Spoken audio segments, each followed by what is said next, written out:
Good morning, friends. Hope you all are fine and, of course, doing very well. Now, today we are going to see indirect speech. Those who are the students of 11th must have gone through in 10th standard, 8th and 9th and 10th also. And, of course, the students of 12th must have been taught in 11th by me also. Why I am telling you to all students 11th, 12th? Because this presentation is for both the students of both kinds of students of 11th and students of 12th. Now let us discuss the rules or points to remember when to convert the direct speech into indirect speech. સવાલમાં આપેલો જે ડાયરેક્ટનો paragraph હોય, dialog હોય, એને તમે convert કરો ઇનડાયરેક્ટમાં, ત્યારે કઈ કઈ બાબતો ધ્યાનમાં રાખવાની તે નિયમો આપણે ઝડપથી લખી દઈએ. મિત્રો, આ નિયમ તમારે રૂલ્સ ટુ રિમેમ્બર નોટમાં લખવાનું જ છે. Compulsory to write down in your notebook. જો તમે નિયમો નોટમાં લખશો તો એ નિયમોને આત્મસાત કરીને પછી યાદ કરીને પછી તમે કન્વર્ટ કરી શકશો બીજા કોઈ પણ ડાયલોગને. બરાબર? ઓકે. તો પહેલો નિયમ છે એમ અને ઇઝનું વોઝ થશે. એમ અને ઇઝ હોય તો તેનું વોઝ થાય, આરનું વર થાય. હેઝ હેવનું હેડ થાય. હેઝ અને હેવ જો ડાયરેક્ટમાં હોય તો ઇનડાયરેક્ટ કરતી વખતે એનું હેડ થશે. સાદા વર્તમાન કાળનો સાદો ભૂતકાળ બને. જો ડાયરેક્ટ સ્પીચમાં સવાલની અંદર આપેલા ડાયલોગમાં સાદો વર્તમાન કાળ હોય તો તેનો કાળ બદલાઈને સાદો ભૂતકાળ થશે. એટલે કે ક્રિયાપદમાં જો ટેક હોય તો ટૂંક થાય, ગો હોય તો વેન્ટ થાય. એ રીતે સાદા ભૂતકાળનો પૂર્ણ ભૂતકાળ બને છે. સાદો ભૂતકાળ જો ડાયરેક્ટ સ્પીચમાં હોય તો ઇનડાયરેક્ટ સ્પીચમાં કન્વર્ટ કરતી વખતે તે પૂર્ણ ભૂતકાળ થાય છે. બરાબર? અહીંયા ઉદાહરણ એક આપેલ છે ક્રિયાપદનું, ટૂંકનું હેડ ટેકન. જેમ કે એક આનું ઉદાહરણ આપી દઉં. રીટા સેડ આઈ ટુક સાયન્સ સ્ટ્રીમ. તો એનું ઇનડાયરેક્ટ શું થશે? રીટા ટોલ્ડ ધેટ, સંયોજક. સેડનું આપણે શું કર્યું? ટોલ્ડ, સંયોજક that she had taken science stream. બરાબર? આપણે આ જે છે તે ખાસ ધ્યાનમાં રાખવાનું કે ટૂંકનું હેડ ટેકન થયું. ઓકે? તો એટલા માટે હું રિપીટ કરું છું example. Rita said comma inverted comma ઉત્તરમાં આઈ ટુક સાયન્સ સ્ટ્રીમ. તો Rita told that she had taken science stream. સર્વનામમાં ફેરફાર થાય, આઈની જગ્યાએ શી આપણે કર્યું. ઓકે? નાવ આ સ્લાઇડનો છેલ્લો છે. હેડ વત્તા ભૂતકૃદંતમાં કોઈ ફેરફાર થતો નથી. હેડ વત્તા ભૂતકૃદંત હોય, had gone, had taken, had written વગેરે જો હોય તો તેમાં કોઈ ફેરફાર કાળમાં થતો નથી. ક્રિયાપદ તેનું તે જ રહે છે. નેક્સ્ટ રૂલ જોઈએ તો શેલ વિલનું વુડ થશે, કેનનું કુડ થશે, મેનું માઇટ થાય. આ ખાસ ધ્યાનમાં રાખવાનું છે કે આપણે ઉપર જોયું જ કે ઇઝ એમનું વોઝ થાય, અરે હા, અને આરનું વર થાય. ટૂંકમાં વર્તમાનનો ભૂતકાળ, ભૂતકાળનો પૂર્ણ ભૂતકાળ વગેરે થાય છે. તો એ રીતે શેલ વિલ બંનેનું વુડ થાય, કેનનું કુડ થાય, મેનું માઇટ થાય. અને આ અગત્યનું યાદ રાખવાનું કે તેની સાથે ક્રિયાપદનું મૂળ રૂપ જ રહે. Rita said I may come to your home. મને કીધું એણે. Rita told me that she might come to my home. તો માઇટ પછી કમનું આપણે શું રાખ્યું? કમ જ રાખ્યું. બરાબર? નેક્સ્ટ જોઈએ. શુડ, વુડ, કુડ, માઇટમાં ફેરફાર થતો નથી. Rita said I could come to your home. તો Rita told that she could, તો કુડનું કુડ જ, આઈનું શી આપણે કર્યું, બરાબર. ઓકે, એટલે ચેન્જ જે થાય છે કે સેડનું ટોલ્ડ ધેટ સંયોજક સર્વનામમાં ફેરફાર એ તો થાય જ છે, પણ અહીંયા જો શુડ વુડ કુડ માઇટ હોય તો તેમાં ચેન્જ થાય નહીં. ડુ ડઝ નીકળી જાય અને ક્રિયાપદનું ભૂતકાળનું રૂપ રહે. Rita asked do you want the pen, તો Rita said do you want the pen અથવા તો આસ્કના, તો રીટા આસ્ડ ઇફ, આપણે અહીંયા ઇફ કેમ લીધું, WH શબ્દ કહેવાયો નથી એટલે ડુથી ચાલુ થાય છે, તો ઇફ આઈ પછી ડુ યુ વોન્ટ છે તેનું વોન્ટની જગ્યાએ વોન્ટેડ થશે. If I wanted a pen એટલે ક્રિયાપદનું ભૂતકાળનું રૂપ.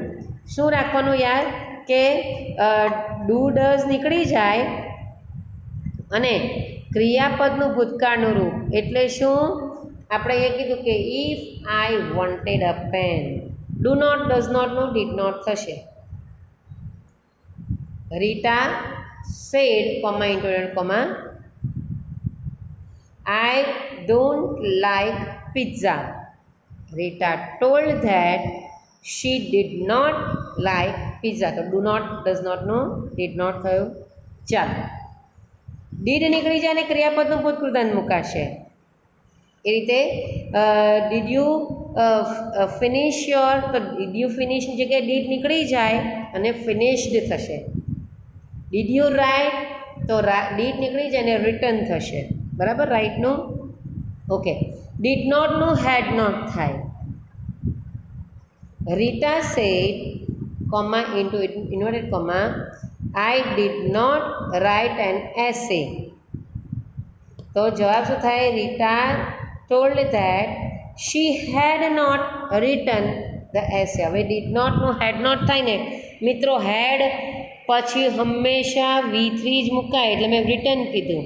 આપણે વોઇસનું આગલું પ્રેઝન્ટેશન જોયું તેમાં મેં તમને એક પોઈન્ટ નોટ ડાઉન કરવાનો કીધો કે હેઝ, હેવ, હેડ, હેવિંગ એટલે કે પૂર્ણ હોય જ્યારે, પૂર્ણ વર્તમાનકાળ, પૂર્ણ ભૂતકાળ, પૂર્ણ કૃદંત, ચાલુ પૂર્ણ વર્તમાન, અરે શું કહેવાય ને, પરફેક્ટ પાર્ટિસિપલ, બરાબર, હેવિંગ. તો એ જે હેઝ, હેવ, હેડ કે હેવિંગ હોય તો તેની સાથે હંમેશા V3 જ મુકાય, એટલે અહીંયા ડીડ નોટનું હેડ નોટ કે શી હેડ નોટ અને રિટર્ન મેં કીધું. I did not write an એસેની જગ્યાએ she had not written an essay. Okay, સમય સૂચવતા શબ્દોમાં ફેરફાર થશે, અમે શીખતા જ આવેલા છો તો કે ટુમોરોનું નેક્સ્ટ ડે થાય, યસ્ટરડેનું પ્રીવિયસ ડે વગેરે. સનાતન સત્ય કહેવત કે વિજ્ઞાનના સિદ્ધાંતમાં ફેરફાર થતો નથી, ફક્ત ધેટ મુકાય છે. મિત્રો તમે આ જોયું હશે કે સનાતન સત્ય અને કહેવત કે વિજ્ઞાનના સિદ્ધાંત, તો શું એ સનાતન સત્ય શું કે જે અગાઉ બોલાયેલું તે પણ તે એટલું જ સત્ય જેટલું એ આજે સત્ય છે, બરાબર. તો કહેવાનો મતલબ કે ત્યારે જે કાળમાં બોલાયેલું તે જ આજે પણ સત્ય છે, એટલું જ. કહેવત તો તે ત્યારે જેટલી જે સત્ય અને કહેવા યોગ્ય એટલી જ આજે પણ. વિજ્ઞાનના સિદ્ધાંતો ત્યારે જે સાબિત થયેલા તે જ આજે પણ કામ કરી રહેલા છે. કહેવાનો મતલબ, હવેનું એક ઉદાહરણ કહી દઉં કે Rita said the sun rises in the east. આ સનાતન સત્ય છે. તો રીટા ટોલ્ડ પછી તેનું તે જ બેઠું વાક્ય the sun rises in the east, બરાબર. કહેવત ધારો કે કોઈ લઈએ કે Rita said all that glitter is not gold. કહેવત છે, બધું ચમકતું સોનું નથી હોતું. All that glitter is not gold.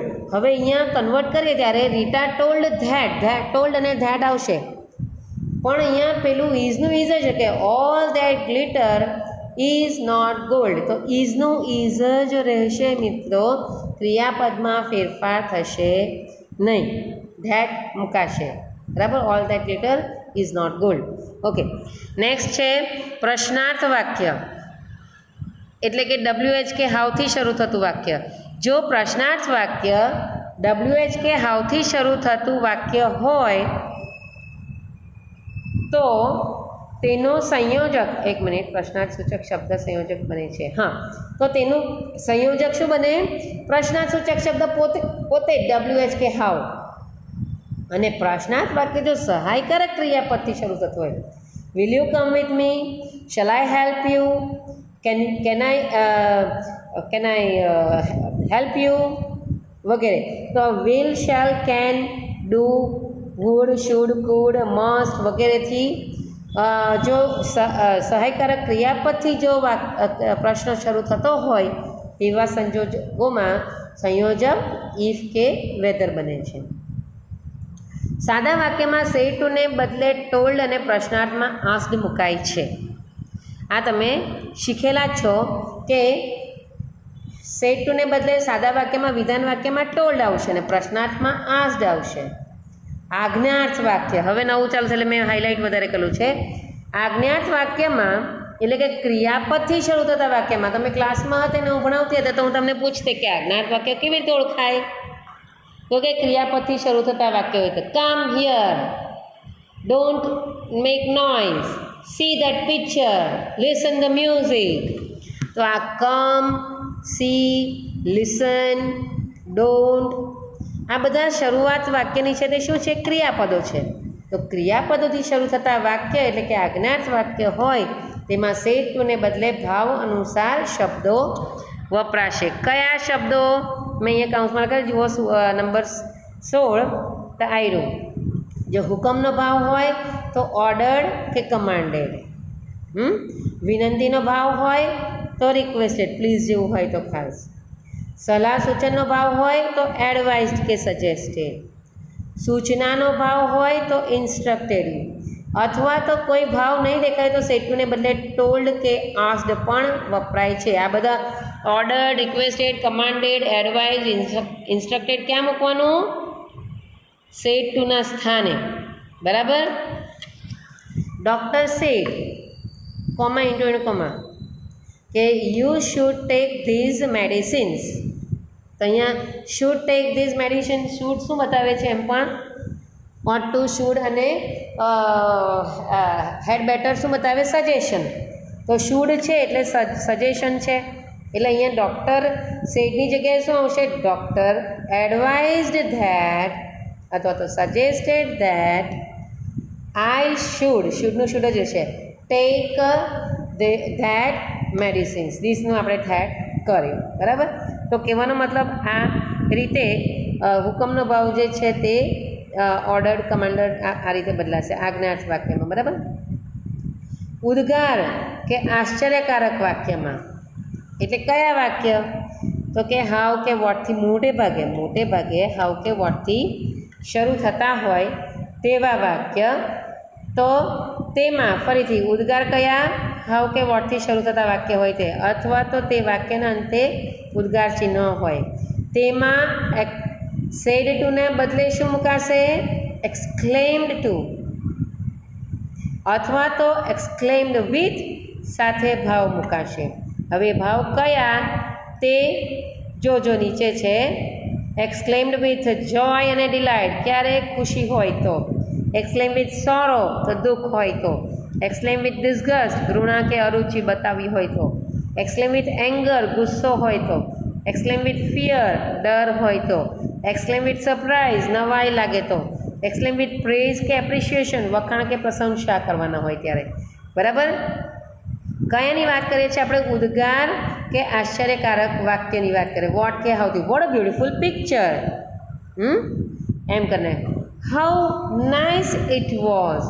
તો જોજો હવે એપ્રિશિએટ જ આપણે કર્યું છે.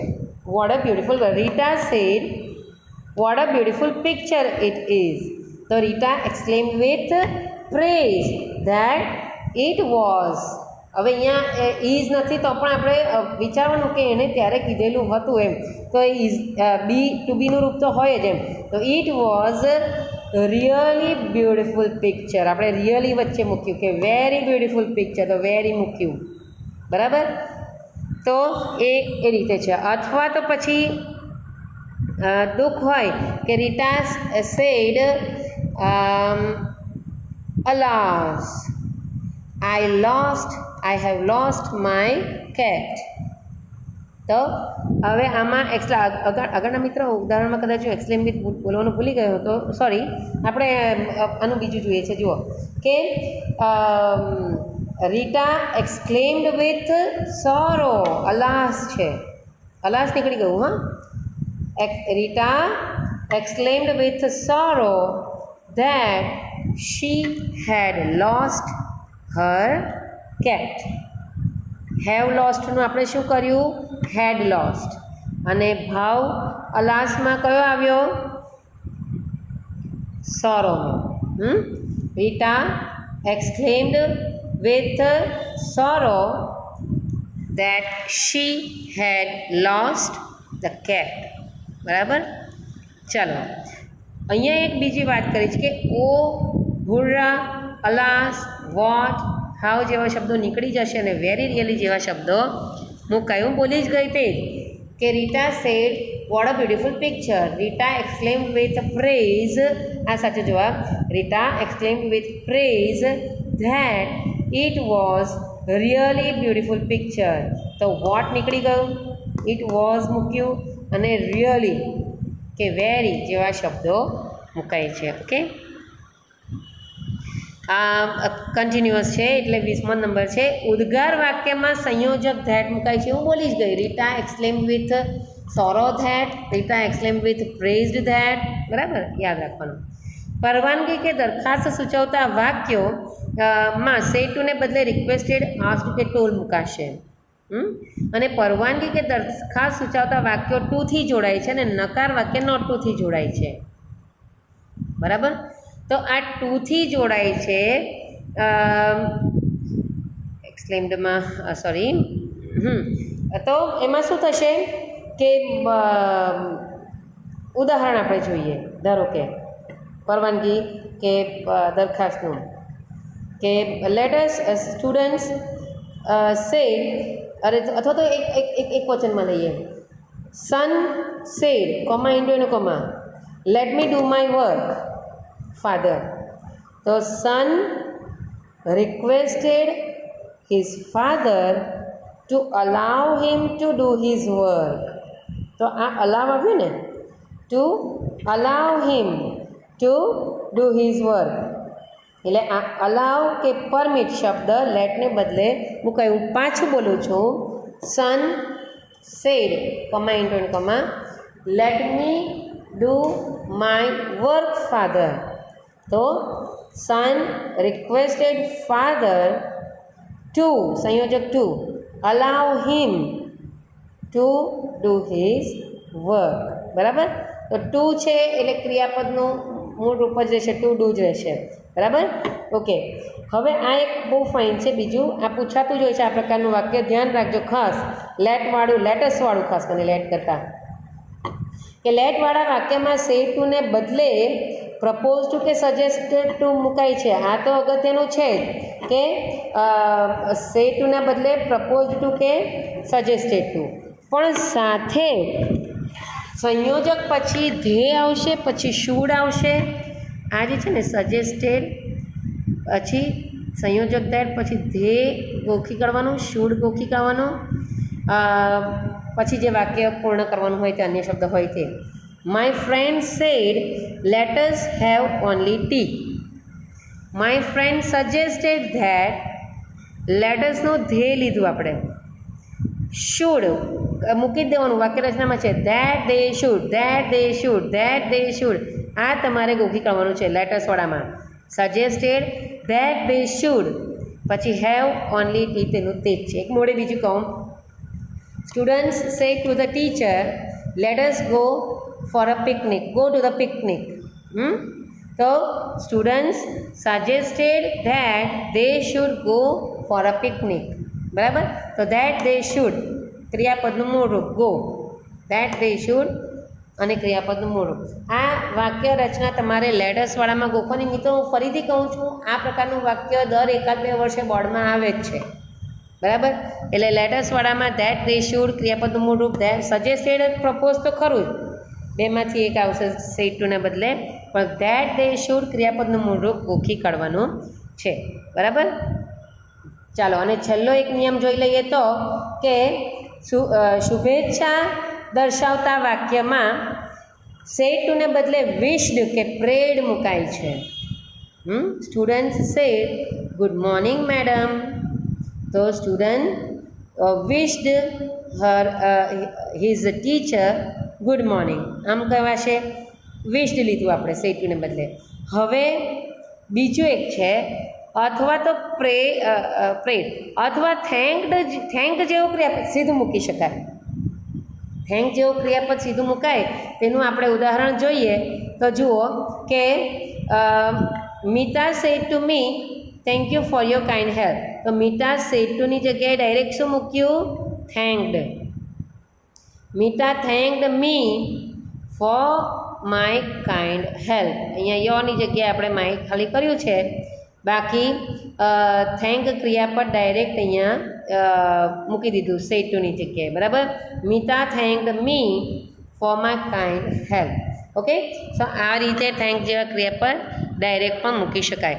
મિત્રો, હવે ઝડપથી એક એક્ઝામ્પલ અહીંયા લીધું છે તે આપણે ચર્ચા કરી લઈએ, જોઈ લઈએ, અને પછી I request you to practice more from your grammar book. Please have it.